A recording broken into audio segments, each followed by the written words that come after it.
suburbs. Almost as much written about as Madison Avenue. And just as much in need of reflection. Like Madison Avenue, life in the suburbs has its good moments and others not so good. Oh, no! Discouraged? Disgruntled? Heck no. They're glad to be here. It takes a while for a young couple to realize all they're in for when they buy a house. Or when they have a baby. And when they buy a house and have a baby. So hardly realizing it, they come into their purchasing stage. And are off on a wild, non-stop ride.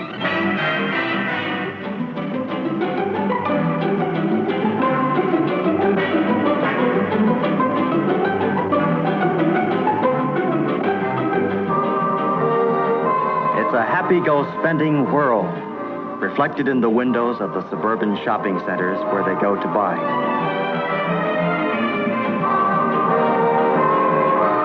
The shopping centers see these young adults as people whose homes are always in need of expansion. People who buy in large quantities and truck it away in their cars. It's a big market.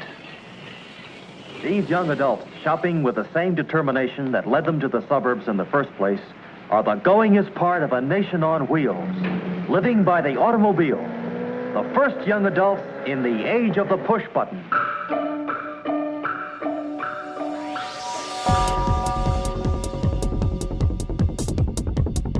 Americans, by and large, love suburbia. It has promised space, affordability, convenience, family life, and upward mobility. After half a century of constant development, more than half our population has moved here.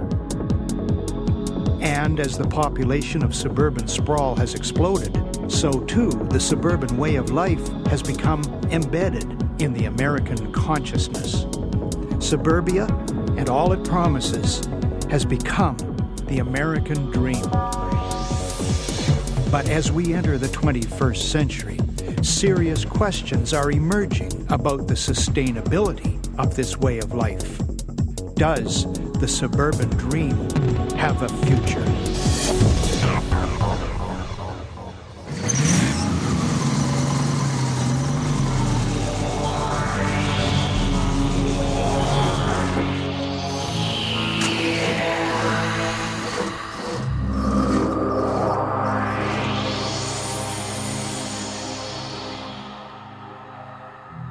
The whole suburban project, I think, can be summarized pretty succinctly as the greatest misallocation of resources in the history of the world. America took all of its post-war wealth and invested it in a living arrangement that has no future. The basic cause of it all is the end of cheap and abundant energy. Cheap oil is the party that we've been enjoying for the past 150 years. And that party is coming to an end. Within our lifetimes, we're going to see the end of the age of oil. And the result of that will be the end of the American way of life. Here, in a typical North American suburb, life seems to be carrying on much as it has for the past 50 years. With every passing year, more and more streets like this one replace farmers' fields as more and more people come here for their share of the good life. History, however, has proven itself indifferent to people's hopes and dreams for a better life. Even the best of intentions have often not been enough to avoid calamity. And suburbia began with the best of intentions. The dream of the suburbs was the antidote to city life, and in particular, the life of the industrial city and the industrial town. And the antidote was going to be country living for everybody. And the suburbs was a way of delivering that to the masses. The industrial city and the industrial town were really things that had never been seen before. You know, they were new. human beings didn't have experience with them and with all the terrible things that they produce. So, you know, the towns and cities of North America grew up in tandem with the industrial processes and were very much products of industrialism. And what happens pretty early in the process, by the mid-19th century, is that the industrial city becomes a fairly horrible place. There's all this noise and effluence and pollution and stenches and all these terrible byproducts of factories, and people don't want to live around that stuff anymore. And then you get the additional problems of, you know, you need armies of workers to toil in these factories which are assuming increasingly immense scale. The quarters that they live in end up being these vast tenement slums. You know, this idea establishes itself in, I think, the collective consciousness of all of us North Americans that the city is not really a very good place to live. And what is the alternative? Well, there's the city and there's the country. Certainly the first suburbs in the late 19th century enabled the better off upper middle class to get away from these moiling and toiling workers and all their vulgar worker culture of the cities. In the 1870s and 80s and 90s, you get the first template, which is the suburb based on the idea of the manor in a park, you know, the estate in a park. And these are subdivisions like Llewellyn Park in New Jersey and Riverside, 9 miles outside the Chicago Loop, which are basically large Victorian villas deployed in a park-like setting.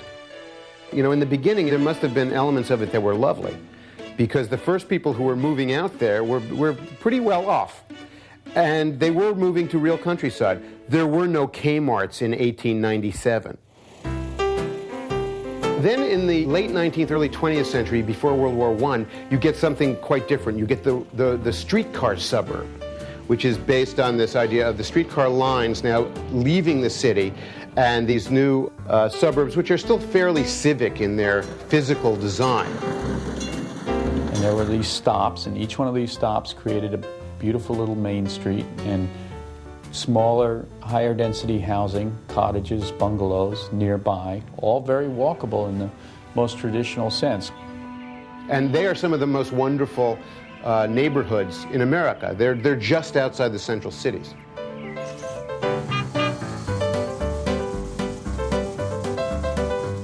Then what happens is in the 1920s, you get the mass motoring democratization of suburbia. And that results in the boom of the 1920s, largely based on creating these automobile suburbs and all of their furnishings and accessories. And that project is interrupted by the Great Depression and the Second World War. No, sir. All this can't keep a fella from putting down his ideas. Something is going to add up here. His own air-conditioned castle with a deep freeze. Cooler for beer. Great big lawn where Bet and Bubsy will welcome him home.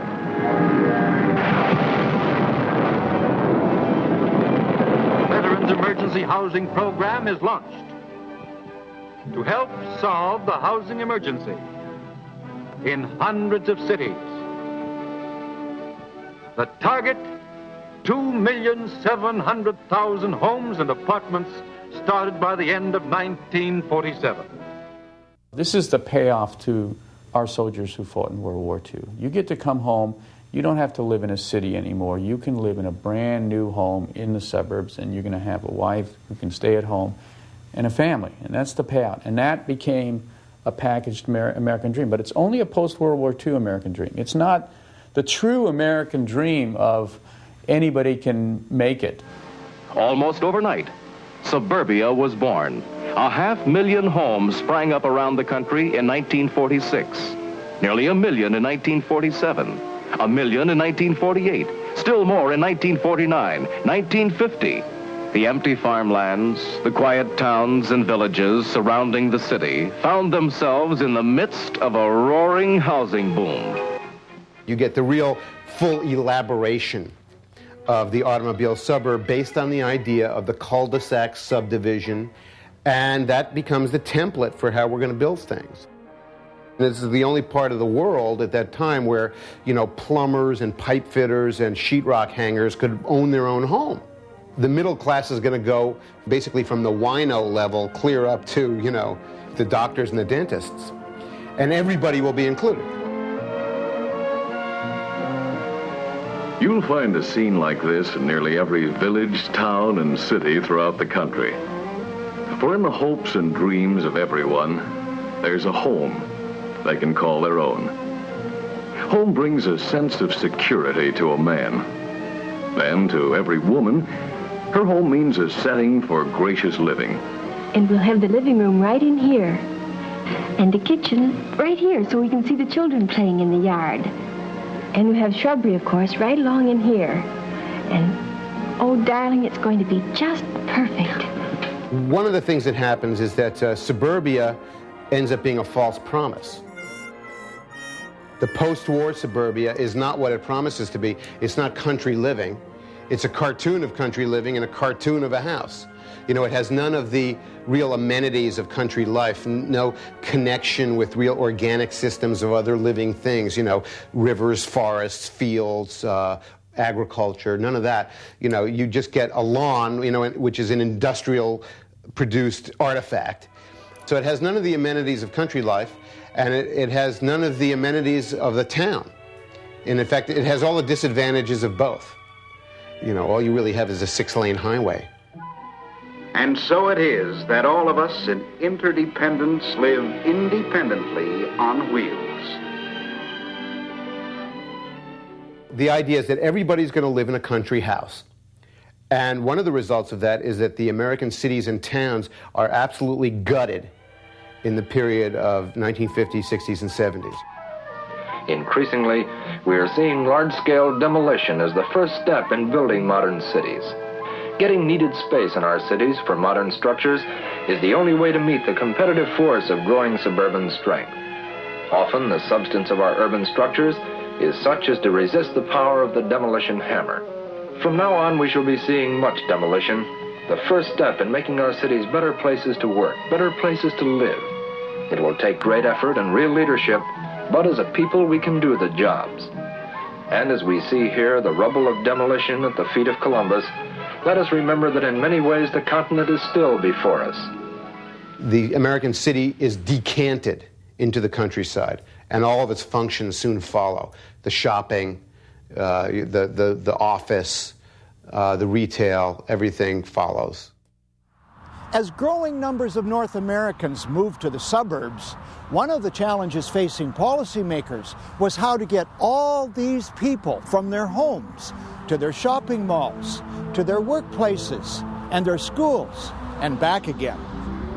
The major American auto manufacturers were powerhouses of industrial might following the Second World War, and they had a plan for the masses. It relied, not surprisingly, on cars as America's future mass transit. The growth of suburbs has brought another major problem: getting there and back. Without cars, suburbia wouldn't be possible. But once we live in suburbia, even where there are trains and buses serving the suburbs, most people have to depend on cars. Each year there are more of them. Each year there must be more highways and expressways to take care of them. Originally, the suburbs were places that developers actually paid for light rail systems and streetcars to go to in order to make the land viable, places to live. GM and Firestone and I think Standard Oil were actually convicted of conspiring to destroy the light rail systems across the United States. They literally bought them up and tore them out so that they could sell GM buses with Firestone wheels run with Standard Oil. Simultaneously, you had the Federal Highway Program. A Better Highways contest was recently conducted. Purpose? Arouse nationwide thinking on how to plan and pay for the safe and adequate highways we need. Highway experts wrote essays.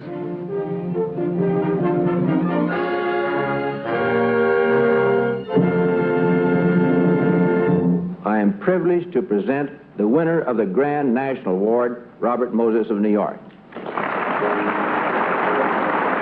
Robert Moses, New York City construction coordinator, is a world-famous highway planner, a man who knows his business. No magic will suddenly produce roads commensurate with cars. The remedies are neither easy nor cheap nor immediately realizable. But the task you have set is not beyond the capacity of the aroused American people. Will you stop honking, Mac? We ain't going nowhere. You think you got it made. Good job, car nearly paid for.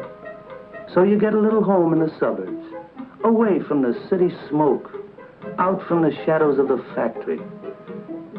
Raise a few kids, some flowers and vegetables. The big dream coming true. There is this specific American dream that got packaged and sold and subsidized, highly, highly subsidized. So subsidized that to continue it, it is a deep question of whether we can afford to continue that level of subsidy, and it is unsustainable. The interstate highways have become continuous bands of suburban development. You could go from Maine to Florida on Interstate 95 and never see open countryside. It's become a continuous city. And the density of population in those areas is extremely low. It's not economic to build railroads, or even bus lines are uneconomic in those vast areas of sprawl because population density is so low. The only efficient way to travel is by individual automobile. Distances people drive are quite considerable. 50, 100 miles a day is not unusual for commuters who live in these outer suburban areas. Every county within 50 miles of an interstate highway has shown population growth, and every county outside 50 miles of an interstate highway has declined. This is essentially completely going in the wrong direction. The suburbs wouldn't exist if it weren't for cheap oil. The U.S. is a car culture. The automobile industry started in the U.S., and really the automobile industry got its start here because we were looking for ways to use that cheap oil. The U.S. was awash in oil in the early 20th century. In the 1930s, they were discovering the stuff so fast that oil in Texas was cheaper than drinking water by the carload. The car companies quickly became the engine driving U.S. industry and economic growth. The result of this is that we have created this new system of habitation where people live miles and miles from where they work and from where they get their food and all of their other necessities, based on the idea that they can and they must hop in their car at any moment and travel miles and miles. And the only way that works is on the basis of cheap energy. Now we're stuck up a cul-de-sac in a cement SUV with an empty gas tank. Across North America, we arrive in our cars, trucks, and SUVs at gas stations like this. We expect to fill our tanks with gas at prices half those of Europe and much of the rest of the world. We expect endless natural gas to heat our homes, and we expect endless natural gas to generate the increasing amounts of electricity that we consume. Cheap, plentiful, and dependable fossil fuels have made our contemporary life possible. Everything from our trains and buses, our cars and trucks, our heating in the winter months and cooling in the summer, all are dependent on cheap and reliable fossil fuel energy. And there is no other way of life that uses more of this energy than suburbia. It is cheap and abundant fossil fuels that pave, lubricate, and drive the turbo growth of our suburban development. and on this way of life expands into farmers' fields, meadows, and hinterland, offering up 6 lanes of the American dream with no end in sight.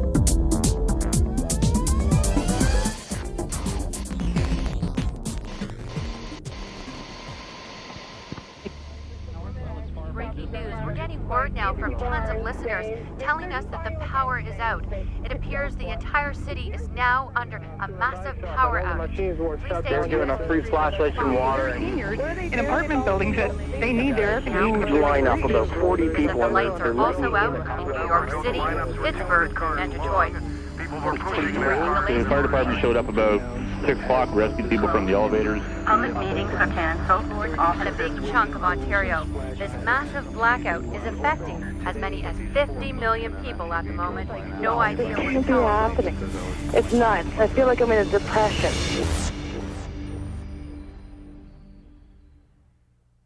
What the blackout actually was, it was a whole series of fuse boxes all tripping as we approached 100% capacity.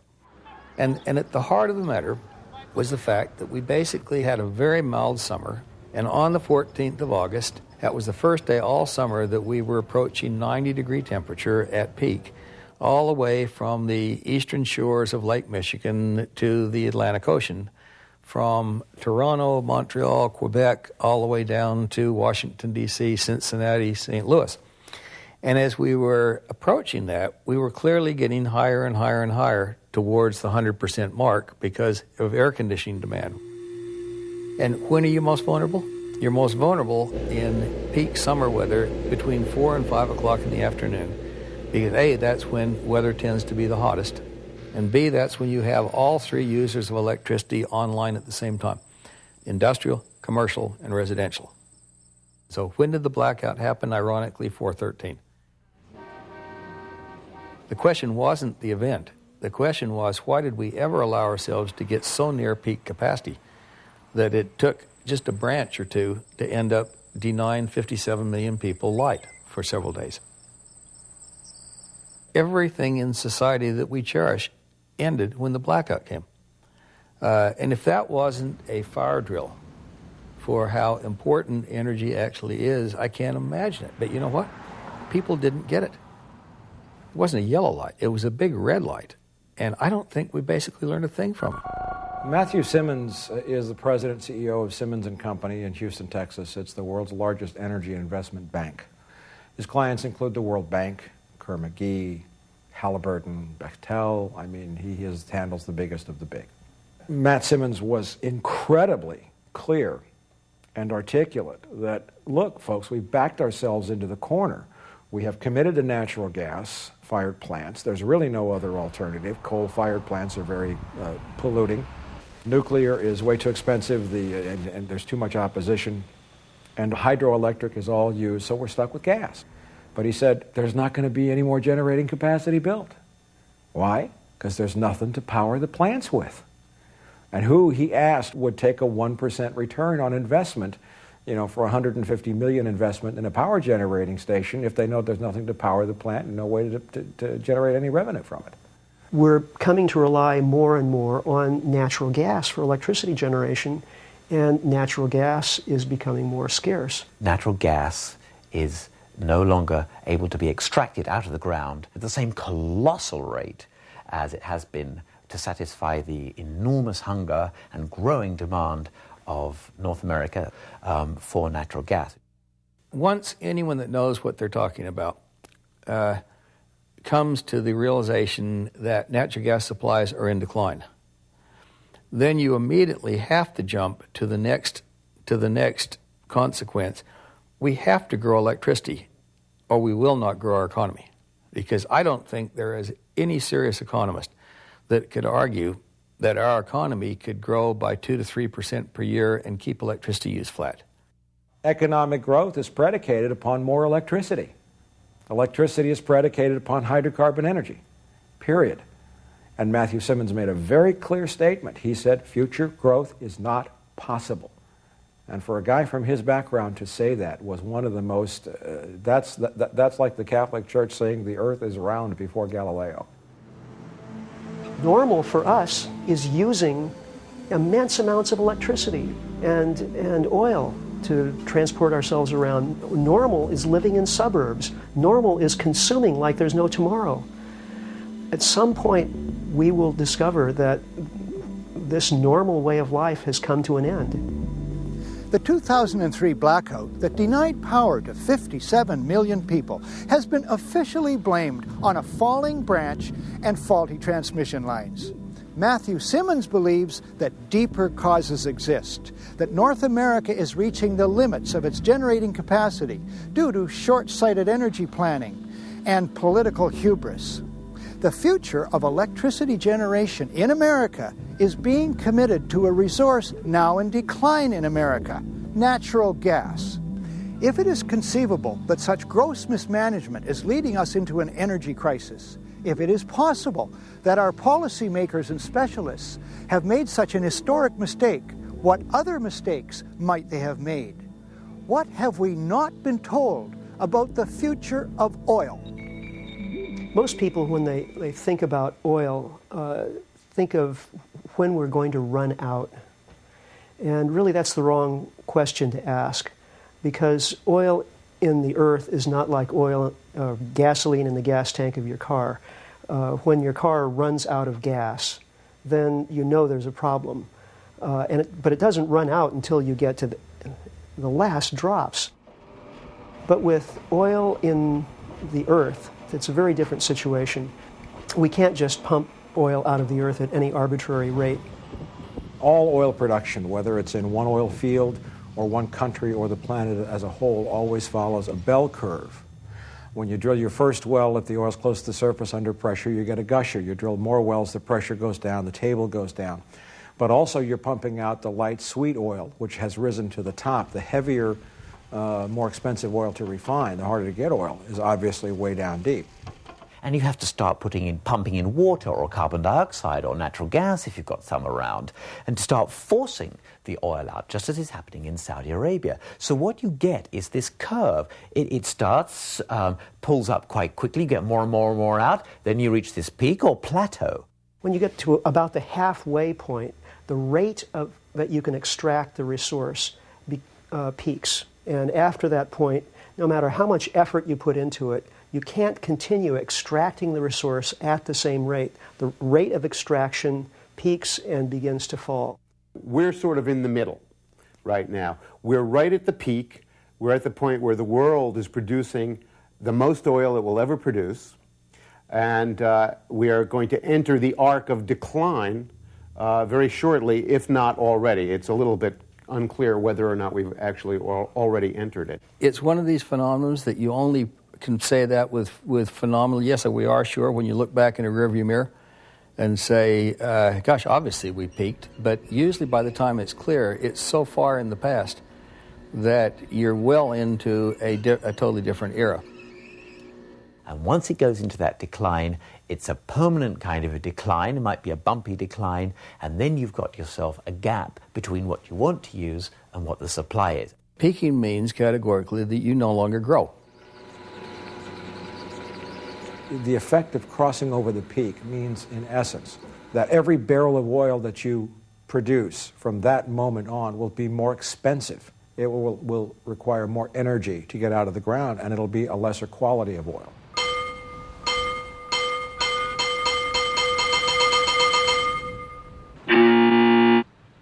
The guy that basically is most renowned for picking the peaking concept was a person named Dr. M. King Hubbert.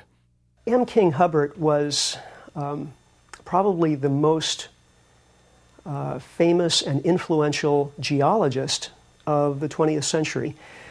He worked for the U.S. Geological Survey. He worked for oil companies like Shell and their research division.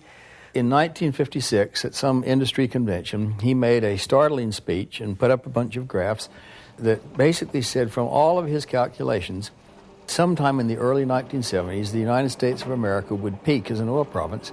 And once we reached that point, it didn't matter how much we drilled, how fast we drilled, what the price of oil was, we would basically start into decline. Very few people took him seriously, in spite of the fact that he was so universally respected.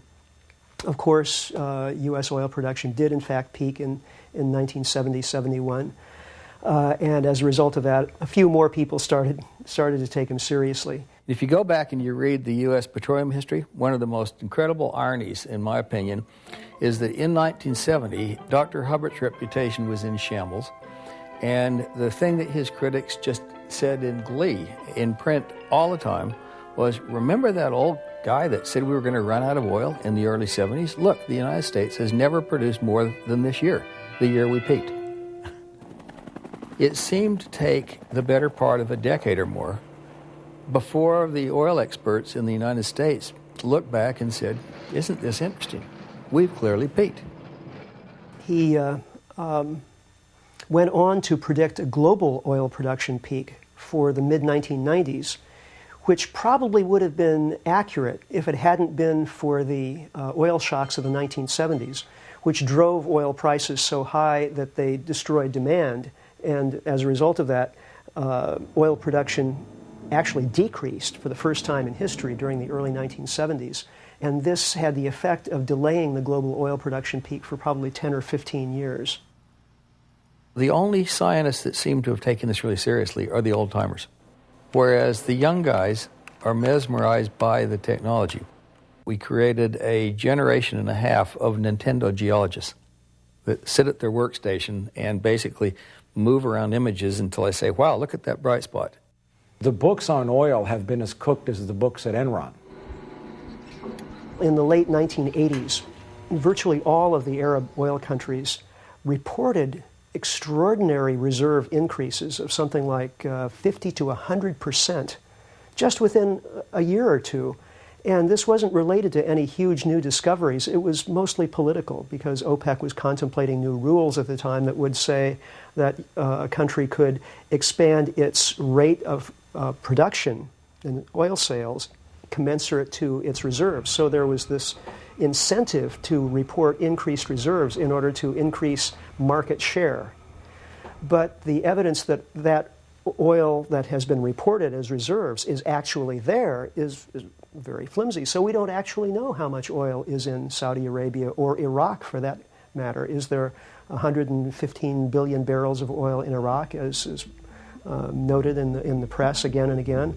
Or could it be 40 billion or 60 billion? We don't really know. Experts like Matt Simmons, the pessimists, are saying that it's probably on the low side. Saudi Arabia may have already peaked. If it turns out that Saudi Arabia has peaked, then categorically the world has peaked.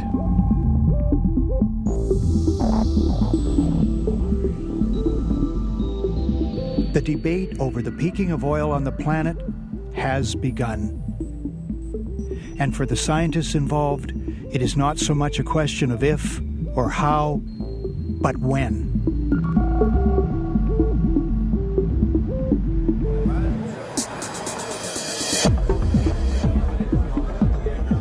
It's a pleasure for me to open this ESPO seminar. We need to recognize that the issue of the peak oil production is an open-ended debate. My feeling is that we are going to run into serious trouble by 2010, more or less. The peak has happened, and now instead of being prophets, we're now historians. When it comes to estimates by the well-informed folks, it almost feels like you're throwing darts. There are so many, and yet they're grouping fairly. They're starting to group tighter. Most of them end up projecting a peak by or before 2020. I detect it on many sides now that there is a growing awareness. We've moved beyond asking if there is a peak to ask how big it is, how soon it is, and more than that, what we might do about it. It's no longer sort of the words of some crank in the wilderness. It's becoming, and it has to become, very topical. It's going to come to suburbia probably much sooner rather than later. I happen to agree with many of the people we heard here that peak oil is here now. Now that we know there's no unused surplus oil in the Middle East, sorry, that's it. And so we probably have passed the Hubbard peak. I think it's between 2005 and 2007. That's what my model shows. We always were afraid, what would it be like to live after the Hubbard peak with world oil declining? And I have this list of things. $7 trillion lost out of the U.S. stock market, 2 million jobs lost in the United States, federal budget surplus gone, state budget surpluses gone, the middle class disappearing. Peaking is not equivalent to running out. Everyone in the room knows this, but the lack of the people outside this room understanding that that's a serious problem. The problem of oil depletion, and which will result in an increase in prices of petroleum, is the way it'll be experienced by the ordinary American, will have a catastrophic effect on American society, because in the past 20 years, American society has been more than ever before dispersed outside of center cities into the bands of territory around the major cities, what we call sprawl, or, the outer suburbs. I'm sorry to say, really, that the suburban family in America is really going down the wrong path. So what is the impact on the ordinary citizen around? Well, for a few years he can buy another large car, he can smile that there's not a cloud on the horizon, and then the crisis, when it hits, is that much worse. And there's a strange irony in this business, because the more efficient you are in producing the stuff, the more skilled you are, all the good things that one generally sees as positive attributes, the better you are at doing this, all you are really doing is accelerating the depletion and making the situation worse. The other big squeeze in the suburbs is going to be home heating. And as most homeowners already know, at times that can get expensive. And this last winter, it was particularly wild. We almost ran out of gas in the Northeast. We barely made it, in the sense that the red light lit that says low on fuel.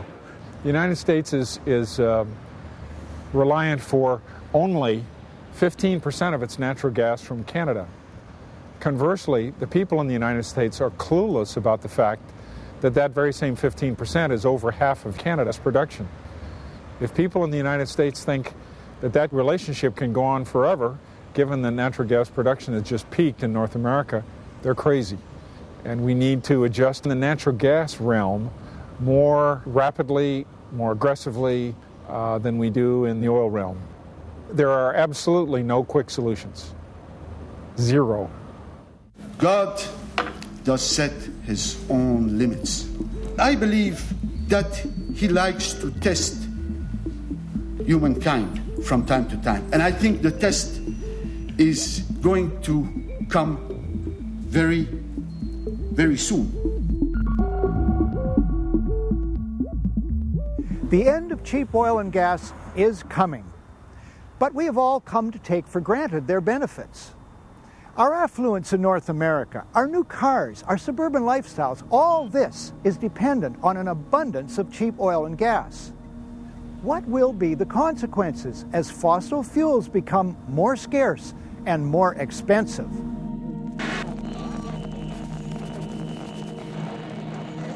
We've had this incredible period of 50 years of relative world peace and stability. And I think that it's put the American public into a kind of consensus trance that the world has always been stable, that there's very little relative danger to us in these things that happen around the world, and that we'll probably prevail in the face of all of these things, and that our so-called economy will just keep on chugging along no matter what. It's in everybody's interest to maintain the facade that this way of life is normal. This is what we should expect. This is what we should expect for our children. And by golly, we should go out and continue buying and consuming like there's no tomorrow. The economic benefits of living in a very stable world, meaning we're not at war with China, that means that we can enjoy a lot of benefits of having them manufacture all our stuff. We're used to getting all of our household goods now from 12,000 miles away. They're made in China, everything from frying pans to underpants. What's going to happen if those supply lines to China are interrupted? You know, what might happen if we have a contest with the Republic of China over the remaining oil in the Middle East and Central Asia? Is Walmart going to continue to, you know, get the steady stream of everything from toilet seats to fishing rods from Chinese factories? In North America, I think that we're going to have to downsize and downscale everything we do. Everything from farming to education to the way we deploy ourselves in living in the landscape, sports. You know, everything that we do is going to have to be made smaller. The age of the 3,000-mile Caesar salad is coming to an end. We're going to have to grow more food closer to where we live around our towns. Not only will food prices skyrocket, but the ability of the North American continent to produce food will diminish rapidly. The so-called Green Revolution, which took place in the 40s and 50s, saw an incredible explosion in the amount of food produced on the North American continent. A field of carrots never touched by a hoe. A petroleum-derived weed killer knocked out the weeds when the carrots were only sprouts. Agricultural experts fight an endless battle against insect pests that ruin millions of dollars worth of crops a year. Oil-based sprays and oil-derived chemicals are among their most effective weapons. Soil degradation has effectively rendered much of our agricultural land to be nothing more than a sponge onto which we pour petroleum-based chemicals to grow food. Not only are all fertilizers made out of natural gas, all commercial pesticides are made from petroleum. Not to mention the energy that's used in planting, harvesting, pumping the water for irrigation, packaging the food, processing the food, transporting the food, etc. There's really going to be an end to that. And when it ends, we're going to be in real trouble. You know, it's not going to be just a matter of not being able to drive to the mall. It's going to be a matter of not knowing how you're going to feed your children.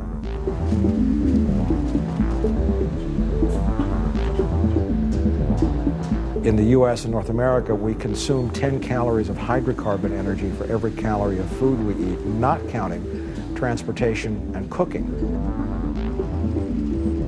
That's an enormous, out-of-balance equation. A lot of people, I think, are going to be engaged in the production of food in ways that they can't imagine right now. Farming is liable to become a lot more labor-intensive in the years ahead, meaning, you know, a lot more people are going to have to work at it. How are people going to get to their work? What kind of work is there going to be? Who's actually going to do the real work of creating things of value?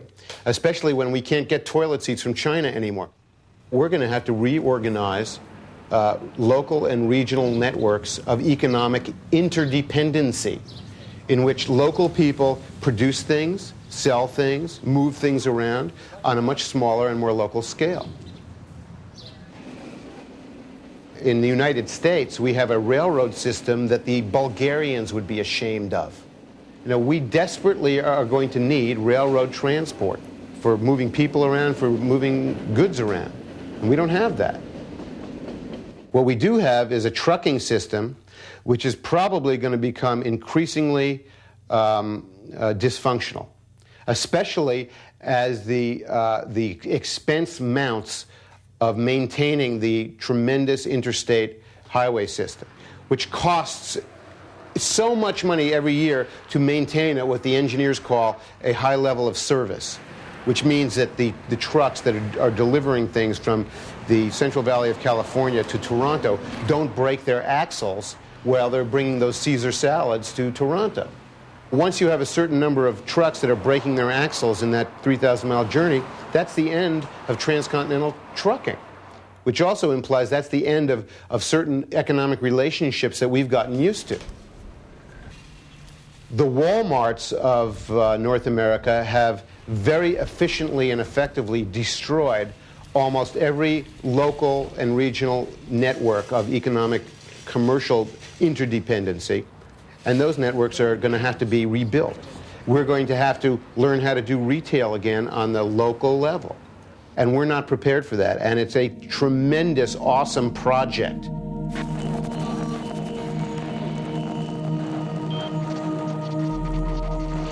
Consequences of global oil peak for the average family may not be immediately apparent.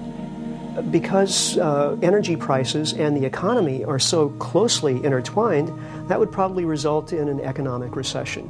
The underlying direction of events would be toward decreased economic activity because there would be less energy available to fuel economic activity. And people would be wondering why we're in recession after recession and why every recession seems to be a little bit worse than the last one. And it takes longer to get out of it, and then we never quite get out of the recession until finally it would come to the point after a few years where the recession would turn into really an economic depression. And in this case, it will be one that never ends. Those who've been born in or moved to suburbia tend to feel that there's a birthright to the lifestyle they enjoy. There's the 3-car garage, the large lawn, the even larger house. Consumption of resources is just something you take for granted and you pay a bill for monthly. That will change, and that will be a jarring change when it comes. It will feel like an ambush. I think we will see a lot of denial. I think we will see, particularly when imminent natural gas catastrophes happen, when we see natural gas prices go up 10 times in the course of a month by a multiple of 10. And we see gasoline prices go to $4 a gallon. We'll see all these rationales to blame somebody else. Their immediate natural gut reaction will be that they've been gypped by somebody, they've been ripped off by the oil companies. They will smell some kind of conspiracy that somebody's to blame all for this. And when people feel themselves defrauded or conspired against, they often overreact. So you could even see sort of violent scenes around filling stations in suburban America, simply because the unfortunate people have not been properly told. Suburbia has very poor prospects for the future. But unfortunately, so many generations of Americans are now used to it, and it has become so normal that there's going to be a tremendous struggle to maintain it against all the terrible events that are coming down at us. And I think what you'll see is an attempt in North America to maintain the entitlements of suburbia long after the world has made it clear that you just simply can't continue living that way. Oil depletion and the price of oil increase will have a devastating effect on those communities, which will translate into political upheavals, because I think because it is people in these sprawling suburbs who carry a disproportionate weight in American elections. This will create tremendous pressure on politicians to solve the problem somehow by procuring more petroleum some way. I don't think there's a solution to this, but it will create tremendous stress on the political system. I think that Americans will elect maniacs who promise to allow them to keep their McMansions and their housing and their commutes and their suburbs and their big box stores, no matter what what historical events have to say about it. And that's going to produce a lot of political friction. I think probably a lot of violence, probably a threat to our democratic institutions, and it will call into question whether or not we can continue this project of civilization in the context of a democratic republic. I'm not saying that there's going to be a dark age, but I do see a lot of potential for darkness. There's going to be a great scramble out there to get out of the suburbs. There's going to be a sort of fight over the table scraps of the 20th century out there.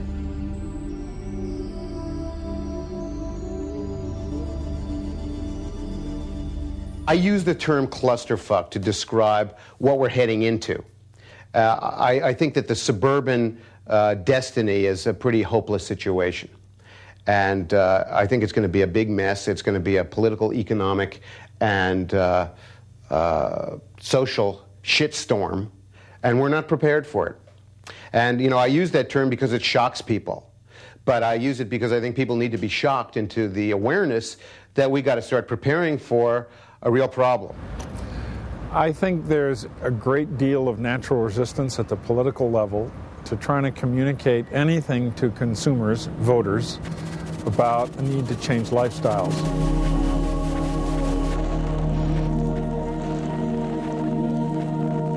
Where's the media in all this? Why is the American public not being clued in or educated or informed? Well, that's really an amazing, baffling mystery. I thought I told you to kill that story. It'll cost us a lot of advertising. If that story goes out, I quit. All right. The media are silent on the subject of depletion, energy resource depletion, because there's no upside for them. If they decide to tell the people of North America that, in fact, we are running out of the very resources that fuel economic growth, well, does that make anybody's stock price go up except for a few tiny niche companies that make solar panels and wind turbines? The major media have been staggeringly irresponsible about this. And, you know, it may be because the attention span of the people in the media is as short as the attention span of the American public. They are the American public, after all, you know. It's just bewildering and mystifying. The hardest thing to accomplish right now is to get America's attention away from, you know, recreational shopping at the mall and Jennifer Lopez and playing computer games and NFL football and NASCAR and all their other current preoccupations. Reality is bad for business. What's good for business is the fantasy. We're happily existing in that bubble of the consensus trance. The idea that everything's okay and everybody agrees that everything's okay. The coming global oil crisis is very, very bad news. Yet the facts of oil depletion have been glaringly absent from the media. Few of us are aware of the extent to which our lives depend on cheap fossil fuels, and we have not been prepared for the shocks the coming crisis will bring. We are a society addicted to oil, and we don't want to hear that it's going to run out.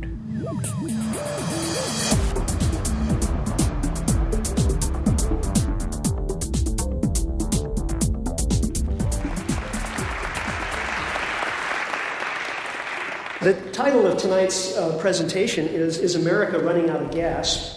We are making decisions now in our lives, and decisions are being made for us that will determine the fate of future generations. We are living in the age of the greatest empire the world has ever seen, and it is an empire of oil. Where is the oil that's left? We've heard it 3 or 4 times tonight. 60% of all the recoverable oil on the planet is in the Persian Gulf.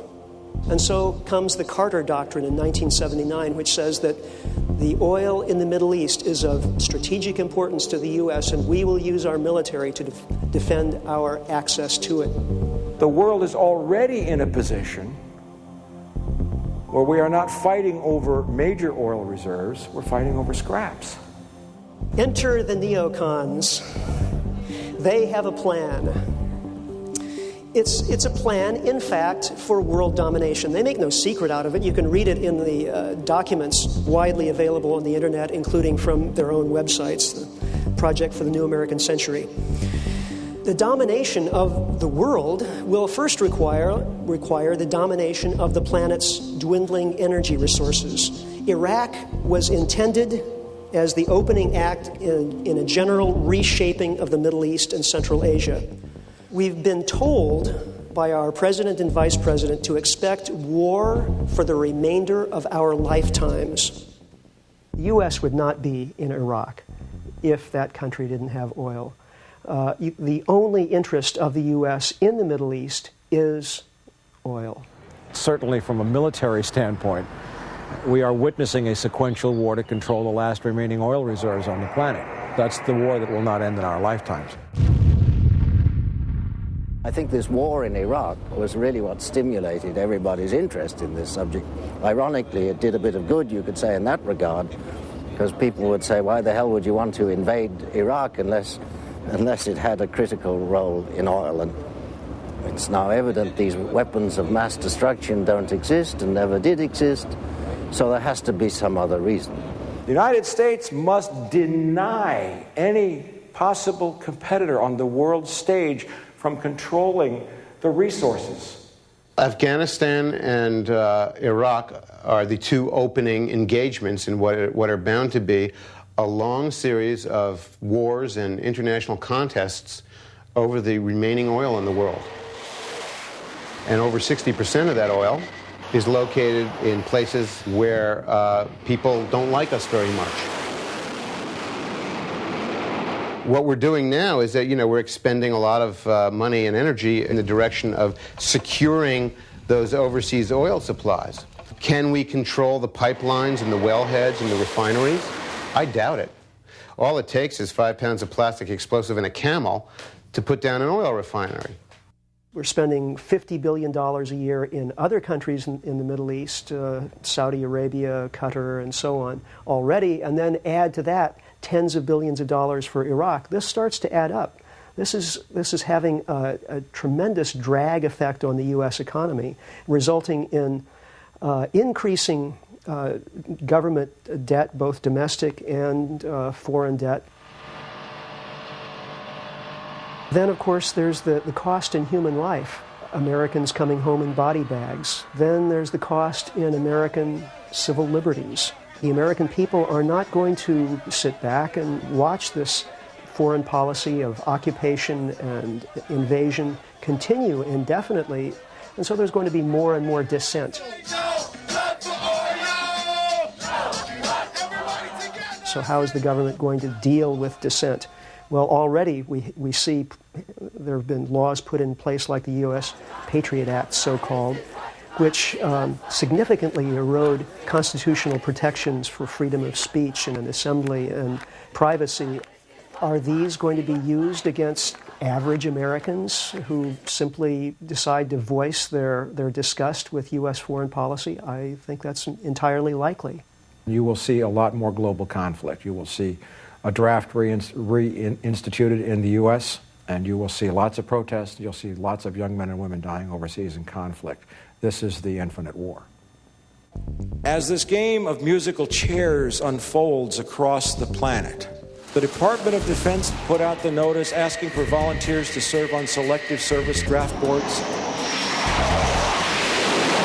Do you think Cheney was kidding when he said a war that won't end in our lifetimes? Do you think Cheney was kidding when he said this is going to be the biggest conflict that we've ever seen? It's happening. Okay, so what's the alternative? Surely we can get our energy from some source other than fossil fuels. If we had 50 years to say, well, in 50 years we can get 25% of our energy, yes, that'd be quite realistic. But 50 years from now, no. 10 years from now, no. 5 years from now, we'll be past the oil production peak and we'll be needing much more than that. There's no combination of so-called alternative fuels that are going to allow us to run what we're running in the United States the way we're running it now on oil and natural gas. No amount of solar or wind or even nuclear is going to allow us to continue living this way of life. Now, a lot of people think that hydrogen is going to rescue us, and I think hydrogen is an interesting example of a kind of a public delusion, the kind of delusion that arises when people start to feel frightened. And they have reason to be frightened because we don't have a plan B. People need to ask very serious questions about alternative energy before jumping into a lifeboat that they have no idea whether it's going to float or not. And we see a whole bunch of almost hysterical applause for hydrogen. Hydrogen is a joke. It is a myth. We will not have a hydrogen economy. Hydrogen is not a form of energy. It's a form of energy storage. And all hydrogen now is produced from some other substance which requires the input of energy. Generally, it takes more energy to make hydrogen than you get from the hydrogen. It's fabulous because you only have to have electricity and water. Well, to have electricity, you have to have some other form of energy. The single easiest way to create hydrogen is using methane. Methane is just a scientific term for natural gas. So in a world that we're short of natural gas, the last thing we need is a brand new user hydrogen is tremendously problematical as an element. It's very hard to transport it. Advocates of compressed hydrogen say, well, I can get a 300-mile range on a car with 190 gallons of compressed hydrogen in a vehicle. I say, great. Who's going to do the crash tests on that? You also have to look at infrastructure requirements. 600 million internal combustion powered vehicles on the planet, 200 million in the United States. People say, well, just go to hydrogen cars. Who's going to build the hydrogen cars? Somewhere around 90 barrels of oil goes into the energy to make one car. Who's going to pay for the factories? Where's the capital for the factories? Where are the filling stations? We're just going to take everything we're running now on oil, and we're just going to change it out, and we'll run it on hydrogen instead. Not going to happen that way. Net energy, energy return for energy invested, and people just don't think about this. If you're converting biomass into diesel, how much energy went into creating that biomass? If it's plant mass, how much fertilizer, oil, water went into creating that? You have to complete the full equation from start to finish.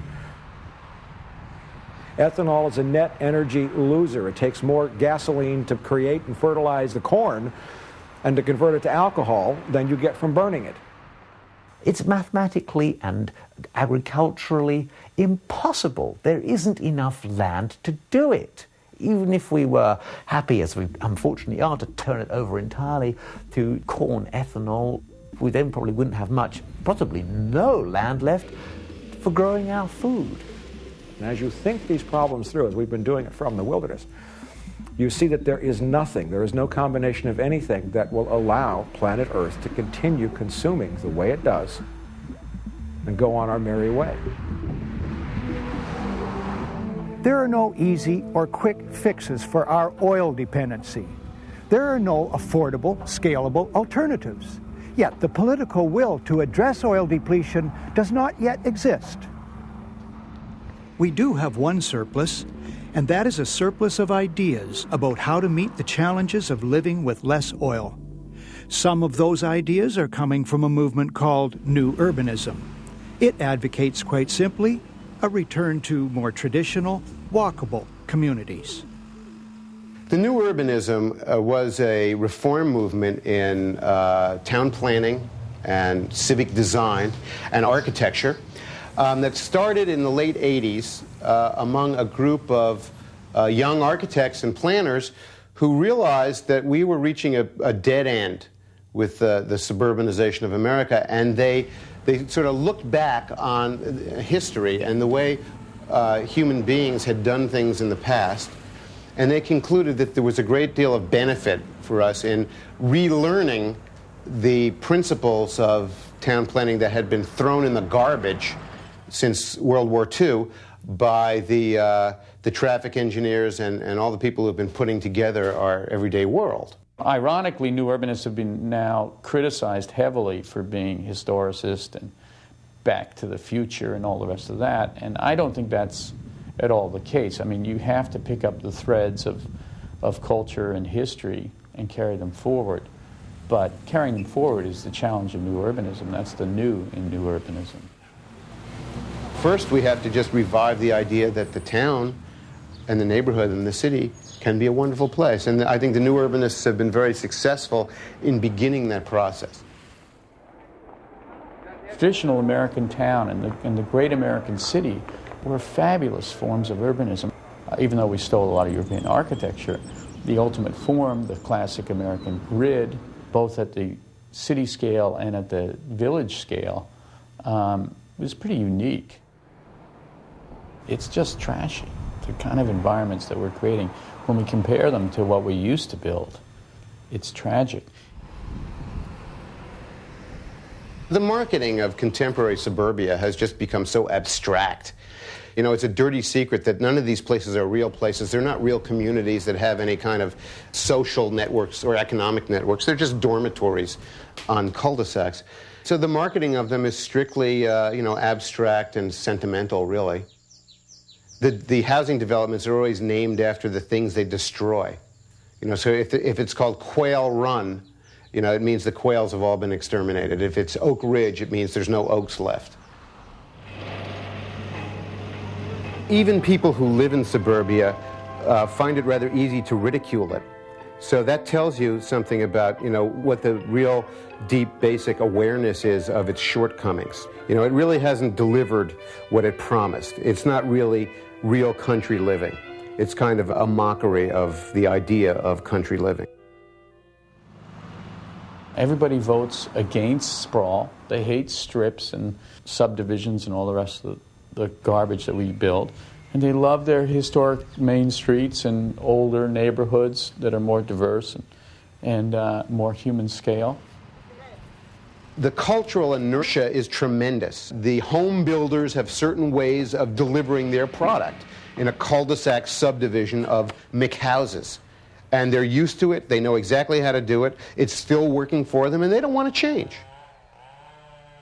I actually think the trend, especially in housing, is pretty clearly away from traditional subdivisions when people are given a choice. We designed this project in Denver called Stapleton. Stapleton's been redeveloped along new urbanist lines, and it now sells at a premium of about 25% compared to typical subdivisions in the same region. What that demonstrates to me is that the marketplace really wants more walkable and more diverse neighborhoods. Pretty soon, because of the oil situation in the world, the new urbanism will be the only urbanism. Circumstances are going to compel us to live differently in North America, whether we like SUVs or not. I think it's more important to rest the alternative strategies on the multiplicity of implications rather than trying to be reductionist here and say this is an energy issue. Maybe the global warming issue is yet another one to address in rethinking our patterns of development. There should be, and there are, a million good reasons for good urbanism. In any case, the suburban idea, really, as it has been known in the late 20th century, is really coming to an end. It is hard to imagine that all this, even now under construction, may lose much of its value in the coming years, that the suburban way of life may become increasingly dysfunctional as the global oil crisis deepens. The new urbanism offers one possible alternative: to make our communities livable, walkable, quieter places once again, to make our communities sustainable. But this initiative may be too little too late for the many who already live here. The residential subdivisions don't have very good prospects for being retrofitted because you can't really move the houses closer together. I mean, that would be pointless. Most of the optimistic ideas about repairing suburbia kind of revolve around fixing up the shopping centers and turning them into mixed-use places where people can live and work and buy stuff. And in other words, turning what were single-use places into true urban villages. The thing about sprawl is you've got all these big arterial roads that are oversized, and they've got all this strip development on the edges, which is basically underutilized land. One-story buildings with big surface parking lots. So you have these huge ribbons, which are also perfectly located for transit, and then allow high-density development to redevelop those corridors. You can completely reconstruct that strip because nobody's in love with the strip. And all of a sudden, those neighborhoods have something to plug into, to walk to. And all of a sudden, there's urban environments that young people and older people who don't want yards can live in.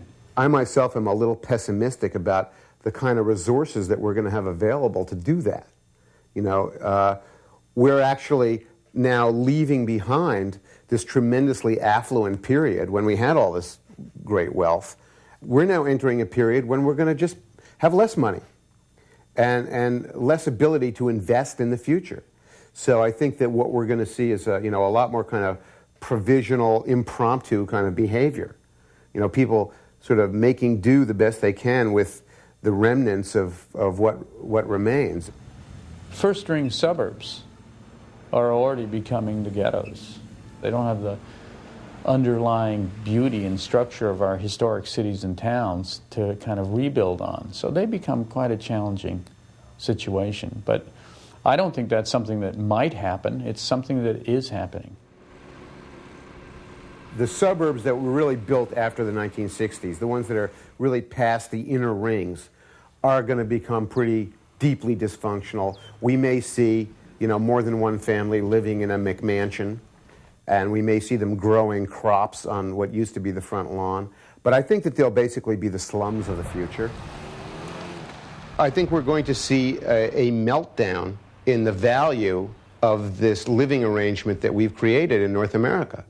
This tremendous infrastructure for daily life that is not going to function very well in a world that doesn't have cheap fossil fuel. What will happen to this massive suburban landscape as the crisis deepens? While some believe there exist few prospects for this way of life, others believe there are ways to adapt to the new realities of the 21st century. Great crises, by definition, are problems that got ignored until they were enormous problems. And I think we have a great crisis coming in energy. What I'm most worried about is how long we've left even addressing the issue. And the longer we ignore the issue, the more painful the problem will become. If you start appreciating how finite and fragile the use of energy is, there's small things that can be done. Can any individual solve the problem? No. It takes a massive collective wake up. The crux of the issue, I think, for most ordinary people is we're going to have to live more locally. And we're going to have to at least prepare mentally to do that. Ask yourself, what kind of job am I going to have in 10 years? I'm thinking about that myself. I'm an author, but I depend on the trade publishing industry to do my thing. The trade publishing industry might not exist in 10 years the way it has been. It's occurred to me that I would start a local newspaper. Luckily, technology has really allowed a lot of people, if they wanted to probably work at home. Find a way to live with fewer car trips, with less driving, becoming less car dependent if you possibly can, because believe me, we're going to have to do that in the future. Start paying attention to how you use energy. Pay attention to the fact that energy costs were too cheap, and they need to be a lot more expensive. One of the most common themes that I've heard, which I really think would be a good outcome of peak oil, is that I'm 52, my parents were raised in the Depression, is that there was a strong sense of neighborhood and a sense of community, that there was a sense of local place that will be an inevitable outcome of peak oil, with a lot of wailing and gnashing of teeth and a lot of tantrum throwing. But I think people will learn how to become neighbors again. That may be a good thing for suburbia. What we will end up doing is creating a lot more localized creation of energy sources, so that if you have an energy problem, it's the problem for your village versus the problem for 1/3 of the United States. Alternative energies are going to be, at best, small lifeboats made available in local communities by people who say, nobody's going to do this for me. We have to do it for ourselves. We have to get solar in our neighborhood to wire our apartment. Right now, we have to spend whatever it takes because the grid's going to go down. We have to find ways to create biodiesel in our own community. This peak oil is going to reverse globalization. Survival will happen from a local basis, and we're going to see local economies. That's the only way the human race is going to survive. Somehow or another, out of all these great problems comes some great ingenuity, and I think that we'll probably look back 20 years from now and say, look at all the new things we developed as we basically got serious about our energy problems. 20 years from now, there will still be oil in the ground. 200 years from now, somebody somewhere will still be pumping it. But soon, within our lifetimes, the growing energy demands of the American dream here in suburbia will eclipse our planet's ability to provide it. Will we learn to dream of something better for the world to come?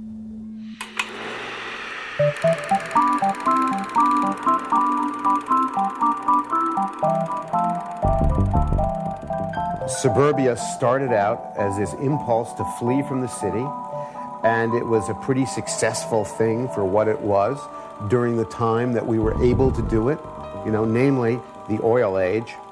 It had a good, 7-decade run, and now we are entering a period when the suburban way of life is going to become increasingly difficult and dysfunctional and economically impossible.